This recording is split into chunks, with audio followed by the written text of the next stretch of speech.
ఐదుగురు స్టూడెంట్స్ కలిసి school principal room లో 12 ఏళ్ల దళిత అమ్మాయిని దారుణంగా అత్యాచారం చేశారు. యూపీలోని మురాదాబాద్ లో ఆ అమ్మాయి ఉంటుంది. ఒక స్కూల్లో చదువుకుంటుంది. అదే స్కూల్లోనే ఈ 5 మంది అబ్బాయిలు కూడా చదువుకుంటున్నారు. వాళ్ళ ఏజ్ 12 నుంచి 15 సంవత్సరాల వరకు ఉంటుంది. ఈ అమ్మాయి దళిత అమ్మాయి కావడంతో ఆ అమ్మాయి మీద కన్నేశారు 5 అబ్బాయిలు.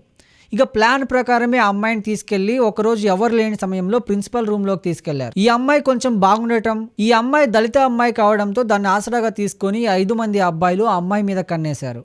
ఇక పథకం ప్రకారమే ఆ అమ్మాయికి ఒకరోజు కూల్ డ్రింక్లో మత్తుమందు ఇచ్చి ఆమె స్పృహ కోల్పోయాక ప్రిన్సిపల్ రూమ్లోకి తీసుకెళ్లారు. తీసుకెళ్లి ఒకరి తర్వాత ఒకరు దారుణంగా ఆమె మీద అత్యాచార యత్నం చేశారు.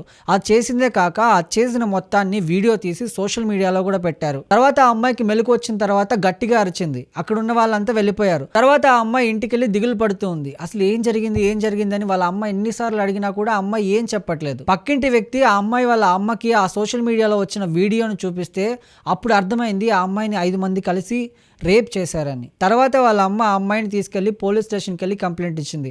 కంప్లైంట్ తీసుకున్న పోలీసులు 5 అబ్బాయిలను అయితే అరెస్ట్ చేశారు. ఆ అరెస్ట్కు గురైన అబ్బాయిలు కూడా 12 సంవత్సరాల నుంచి 15 సంవత్సరాలు ఉండటంతో వీళ్ళు కూడా మైనర్స్ కావడంతో వాళ్ళ మీద పలు సెక్షన్ల కింద కేసు బుక్ చేసి జైల్లో పెట్టారు. సో ఇదంతా వింటుంటే అసలు సమాజం ఎటుపోతుంది అనిపిస్తుంది కదా. సో ఈ మొత్తం పైన మీ అభిప్రాయం ఏంటో కమెంట్ రూపంలో తెలియజేయండి.